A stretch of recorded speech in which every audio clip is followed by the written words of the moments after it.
Պանբադալյան մի քանի օր է Նիկոլ Փաշինյանը կրկին սկսել է այսպես կոչված հակաեկեղեցական արշավը եւ վերջին 2 օրերին մենք տեսնում ենք, որ կալանավորվեց Արագածոտ Նիթեմի առաջնորդը, ով ամենայն հայոց կաթողիկոսի քրոջ որդին է, եւս մեկ քահանա է կալանավորվել, մեկ հոգել, ով ադմինիստրատիվ աշխատող է, տնային կալանքի տակ է։ Դուք ինչպես եք գնահատում այս գործընթացները, արդյոք սրանք իրավական գործընթացներ են, թե այնուամենայնիվ այստեղ տեսնում եք քաղաքական տարեր։ Իրավական են, թե իրավական չեն, դրա մասին իրավաբանները կարող են պատասխանել, որտեղ իրավունքի մասնագետ չեմ, բայց այն պահից, երբ որ վարչապետը սկսվեց քարոզի հետ կապված այդ սաղմոսները եւ այլն դնել շրջանառության մեջ եւ փաստացի սկսել նախընտրական կամպանիան, հասկանալի էր, որ ինքը փորձելու է իշխող քաղաքական ուժը փորձելու է վերացնել բոլոր այն կառույցները, որոնք այս կամ այն չափով չեն տեղավորվում նախընտրական կամպանիայի ժամանակ իր կողմից ուրեմն իրականացվող քարոզության այդ կոնտեքստում, այսինքն բոլոր այն կառույցները, որոնք կարող են այլ տեղեկություններ ուրեմն տարածել, որտեղ չմոռանանք հայ առաքելական եկեղեցին դա ցանցային կառույց է։ Նա ունի քահանայական դաս, որոնք շփվում են գյուղացիների հետ, տարբեր պատճառներով, ոչ մի գյուղացիներով, ասենք բնակչության հետ, ասենք ծնունդը, կնունքը, հարսանիքը, թաղումը եւ այլն ու թաղման այդքան չէ, բայց մնացած ոլորտերում շփվում են, բացի դրանից նրանք ամենօրյա ելումուտ ունեն հատկապես գյուղերում, գյուղական բնակավայրերում, գյուղաբնակների տուն, իսկ չմոռանանք, որ այդ գյուղաբնակները շատ մեծ ազդեցություն են դրանց վրա թողում պետական քարոզությունը, մեկը որ նայում որպես պետական իշխանություն եւ եկեղեցին փաստորեն այլընտրանքային լրատվամիջոցեր հանդիսանում եւ ազդեցիկ բավական լրատվամիջոց, որը կարող է եւ հաստատ ուրեմն ըստ իշխանությունները կօգտագործել իրանց դեմ, այսինքն եկեղեցին ոչ միայն կարող է, այլ հաստատ կոտրում էր այն կարծրատիպը, որը ստեղծվել պետական ուրեմն հեռուստաալիքով։ Այ որպեսզի դա տեղի չունենա, այդ այլընտրանքային լրատվամիջոցը ցանցային կառույցը ոչնչացվի, սկսվեց այս եկեղեցու դեմ պայքարը եւ այդ ուրեմն պայքարը ընթանում է։ Չմոռանանք, որ հայ առաքելական եկեղեցին նաեւ որպես ազգային կառույց մինչեւ այս պահը պահպանել է Արցախի թեմը, ինչը հակասում է գործող իշխանությունների, մասնավորապես իշխող քաղաքական ուժի նախընտրական կամպանիան, որ Ադրբեջանի խաղաղությունը եւ Արցախ անունը անգամ ոչ միտեղ չպետք է հնչվի, անգամ գերիների անունը որպես այդպեսին չեն տալու։ Իսկ եկեղեցին փաստորեն Արցախի թեմը պահելով, ինչպես նաեւ ցանցային կառույցներով վտանգ է ներկայացնում նախընտրական կամպանիայի ժամանակ, որի համար փաստորեն իշխանությունը կողմից ենթարկվում է պատժի։ Այսինքն եկեղեցու դեմ այս բոլոր իրադարձությունները, այսպես կոչված գրոհը դուք կապում եք ընտրությունների հետ։ Արդեն հասկանալի է։ Միայն չէ, պատճառներից մեկը նախընտրական կամպանիան է։ Պատճառներից երկրորդ ազգային կառույց լինելն է։ Այսինքն տարբեր պատճառներ կան։ Եվ բայց քանի որ արդեն մենք մտել ենք նախընտրական կամպանիա, բնականաբար առավելապես ինձ դա նախընտրական ուրեմն բնույթ է կրում, որպես այլընտրանքային կառույց, լրատվական կառույց վերացնելուց, դե որպես ազգային կառույց, որտեղ ազգային կառույց վերացնելը մի քիչ դժվար է, որ դա վերացնելու համար պետք է կաթողիկոս փոխես, իսկ կաթողիկոս վարչապետը չի կարող փոխի, որովհետև ինչպես ինքն է նշում իր, տերմինաբանությամբ թռնի երկինք իշտի ներքև չի կարող կաթողիկոս փոխել, որտեղ կաթողիկոսի փոփոխություն չկա,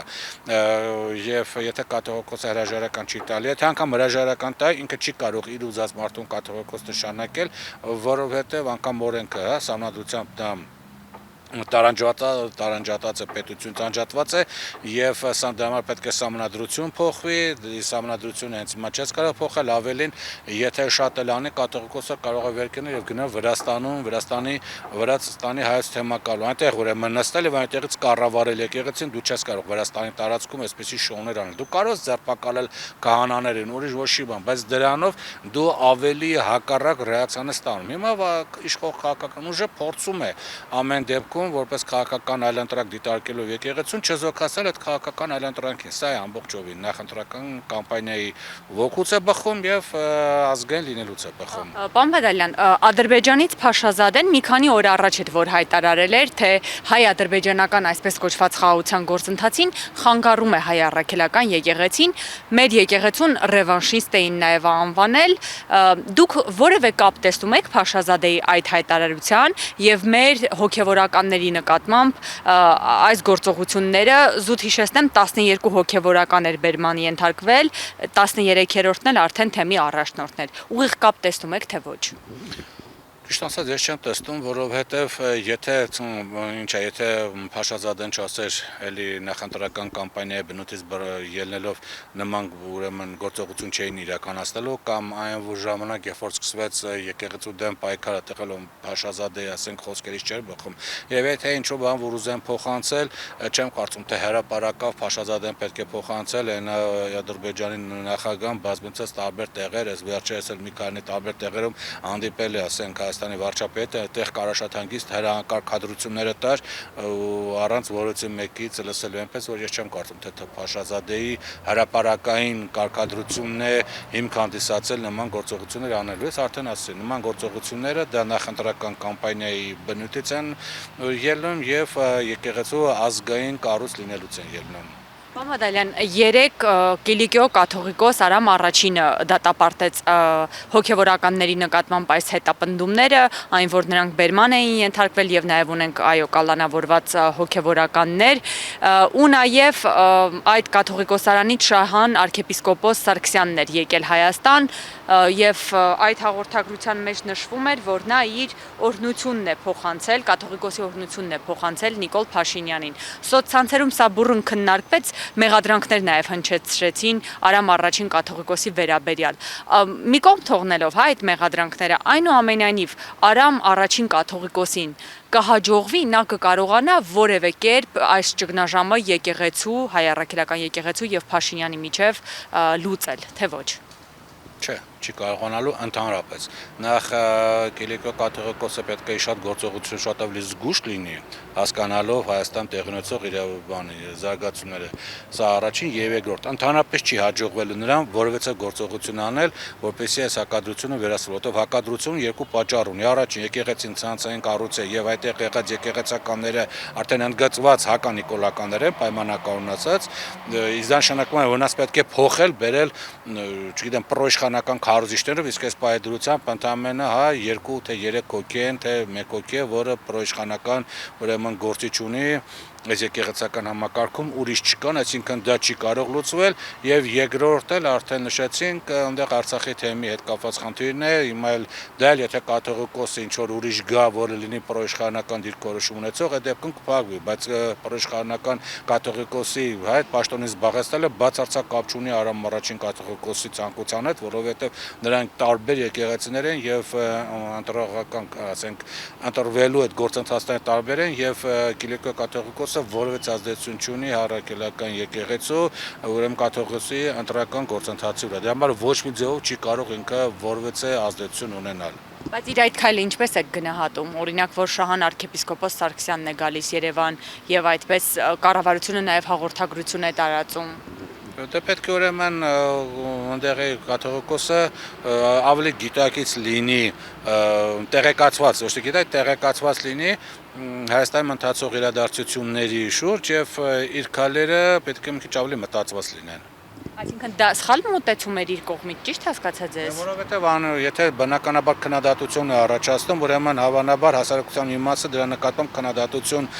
դրսևորեց, իսկ դա նշանակում է թե քննադատություն դրսևորեց, նշանակում է քայլը ճիշտ չէ, որովհետև ճիշտ քայլը քննադատության չի արժանանում։ Իսկ հանրության հակազդեցությունը որևէ կերպ կարող է այնպես անել, որ Փաշինյանի պլանները փոխվեն եկեղեցու հետ կապված։ Կլինի այդ հակազդեցությունը եւ արդյունք կունենա, թե Փաշինյանը այսպես միջև վերջ մտադիր է պայքարել։ Ինչ տպավորություն ունեք։ Ինչ վերաբերում է հասարակություն, ես չեմ կարծում հասարակությունն այն պոտենցիալն ունի, որ կարողանա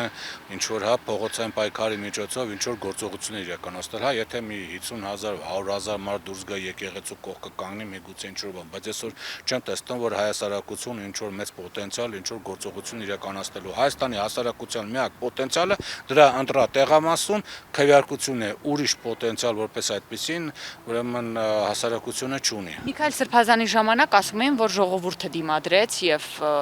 գոնե մի քանի ժամ համենայն դեպս նրան չկարողացան բերման ենթարկել, հետո ինքը միայն ինքնակամ գնաց։ Ինքը չգնար Վահացան չէր մտնելու, բան վեհարաններն կալանավորել։ Ինչ որ մեկը կասկածում է դրանում։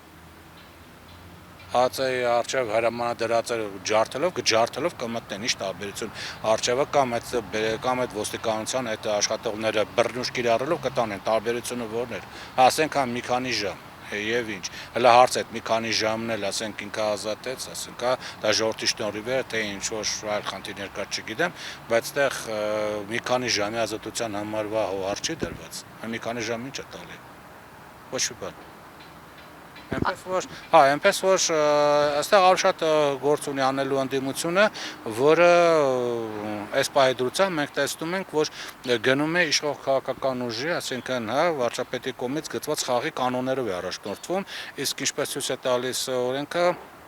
կանոնները ունաչափությունը, այդ որ դու դիմացինի խաղի կանոններով ես խաղում, երբ որ այդ խաղի կանոնները որոշում է դիմացի խաղացողը, ինքը խաղացողը ինքը էլ մրցավար է, այսինքն համ խաղի կանոնն է որոշում, համ խաղում է, համ էլ ինքը որպես մրցավար դատում այդ խաղի կանոնը դու չես հաղթելու։ Ընդդիմություն այսօր մենք տեսնում ենք, որ ամբողջովին իշխող քաղաքական ուժի խաղն է խաղում։ Նման դեպքում նա ինքը չի հաղթի եւ վարչապետը այո կարող է հաջողություն ունենալ իշխող քաղաքական թիմը, եթե սեն ճանաչի ընդդիմությունը։ Մի այսպիսի հարց տամ, Փաշինյանը միջև որտեղ է պատրաստ գնալ այս հարցում ինչ որ հաջողություն ունենալու համար։ Չեք բացառում, որ ինչ որ մի գործել օրինակ կաթողիկոսի նկատմամբ կարող է հարուցվել։ Չեմ բացառում, շատ հնարավոր է։ Վարչապետը ցույց է տվել, որ ցանկացած գործողությամբ ինքը միջև վերջ գնում է։ Ինքը կոնկրետ ունի իր խաղի կանոնները։ Վարչապետին այդքան էլ քննադատել է, ես արդեն նպատակամար չեմ գտնում, որովհետև ինքը ունի հստակ ենք իր քաղաքական ուժին ինչի համար են բերել, հստակ է ինքը ինչի անում, հստակ է խաղի կանոնները։ Այլևս քննադատել ինչ որ անիմաստ է։ Պետք է ուղղակի գտնել են մյուս մարդկանց ու ասել փոխի խաղի կանոնները, այդքան բան։ Հիմա նստել քննադատել, վարչապետը միջև վերջ գնալ է, ուր է գնալու միջև վերջը։ Միջև հաղթանակ գնալու է։ Անելու ամեն ինչ, որպեսզի ինքը վերընտրվի, անելու ամեն ինչ, որպեսզի եկեղեցին դարձնի իրենից ենթակա կառույց։ Դա իր համար հաղթանակ է։ Հիմա դա միջև վերջը դա է, նա միջև վերջ դա գնալու է։ Հիմա դա կհաջողի թե չի հաջողի, կախված է ընդդիմությունից։ Հիմա եթե ընդդիմությունը այս վիճակին իրան ձեռք է տալիս կոմֆորտ վիճակը, թույլ վիճակը կամ իշխանության խաղալը եւ հետո ինչ որ գործողություն ունենալը, դա արդեն ընդդիմության գործն է։ Դա համար քննադատելը, վարչապետին արդեն տրամաբանական չի, արդեն հստակ ենք ինչ է անելու։ Արդեն շատ ավելի լավ է, գիտես ինքը ինչ անելու, արդեն գիտես իր խաղը որն է։ Հիմա դուք փորձեք ուրիշ խաղալ։